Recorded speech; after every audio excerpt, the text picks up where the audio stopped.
Good morning students, how are you. बेटा उम्मीद है कि आप अपने घर पर सकुशल होंगे और अपना काम समय से कर रहे होंगे। तो बेटा मुझे पूरी उम्मीद है कि आपको कविता बहुत अच्छी लगी होगी कि तुम ही मिटाओ मेरी उलझन। तो आज हम 7वीं कक्षा की कविता तुम ही मिटाओ मेरी उलझन के प्रश्न उत्तर करेंगे। ठीक है बच्चा। तो देखिए पहले हम बताइए वाले प्रश्न करते हैं। हमारा पहला प्रश्न है कि कविता में किसके बारे में बात की जा रही है। आप सबको पता है कि कवि किसके बारे में बता रहा है, माँ के बारे में। ओके, तो माँ कब व्याकुल हो जाती है, ये हमने एक नंबर वाले प्रश्न है बेटा, इसलिए आपने इनको शॉर्ट में ही लिखना है। माँ कब व्याकुल हो जाती है? अपनी संतान को क्षण भर के लिए भी बेचैन होते देखकर माँ व्याकुल हो जाती है। पता है ना आपको, जब बच्चा परेशान होता है तो माँ भी परेशान होती है। माँ को भूखा क्यों सोना पड़ता है? संतान को तृप्त करने के लिए। ओके, तृप्त करने मीन्स अपने संतान का पेट भरने के लिए। जब बच्चे की भूख शांत हो जाती है और बच्चे को भूख से मुक्ति दिलाने के लिए, भूख से तृप्त करने के लिए माँ को भूखा सोना पड़ता है कि माँ को अपनी भूख की कोई चिंता नहीं होती।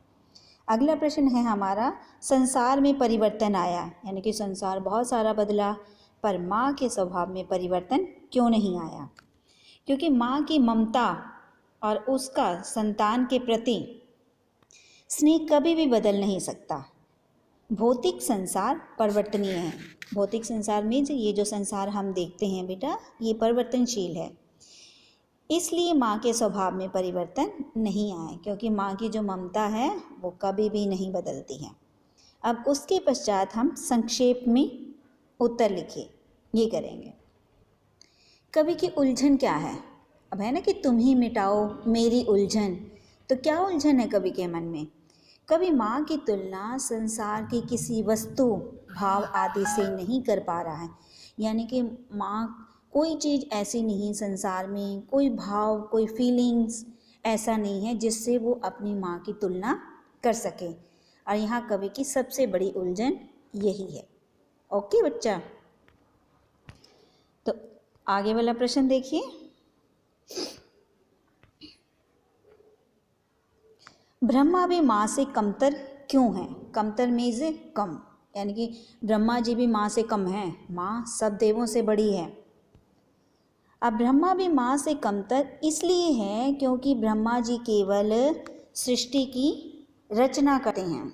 सृष्टि की रचना समझते हो ना, यानी कि केवल संसार को बनाते हैं, जन्म देते हैं, जबकि माँ संतान को जन्म भी देती है और उसका पालन पोषण भी करती है। ठीक है, तथा अपनी संतान की रक्षा भी करती है। तो माँ तो तीनों देवताओं का काम करती है, इसलिए ब्रह्मा जी भी माँ से कमतर हैं। सभी देवों में किसका अभाव पाया जाता है? अभाव में कमी, कि देवताओं में क्या नहीं होता है? देवों में ममता का अभाव पाया जाता है। ममता केवल माँ की होती है, माँ के सिवाय और कोई भी हमसे ममता नहीं कर सकता। तो इसके साथ बेटा आपने ये शब्दार्थ भी करने हैं। देखिए, ब्रह्मा हिंदुओं का देवता, ठीक है। आश्चर्य मीन्स अद्भुत, आश्चर्य, तृप्त, संतुष्ट, सृष्टि, संसार, करुणा सागर, ईश्वर, व्याकुल, परेशान, कृतघ्नता, एहसान न मानना। ओके, जब हम किसी का एहसान नहीं मानते हैं, कोई हमारे ऊपर बहुत बड़ा एहसान करता है तो उसको हम कृतघ्नता कहते हैं। और इसका विलोम अगर हम एहसान किसी का मानते हैं तो वो कृतज्ञता होता है। ठीक है बेटा, इन प्रश्नों को आपने अपनी कॉपी में लिखना भी है और याद भी करना। Thank you, have a nice day. मस्त रहो, खुश रहो। जल्दी ही हम स्कूल में मिलते हैं।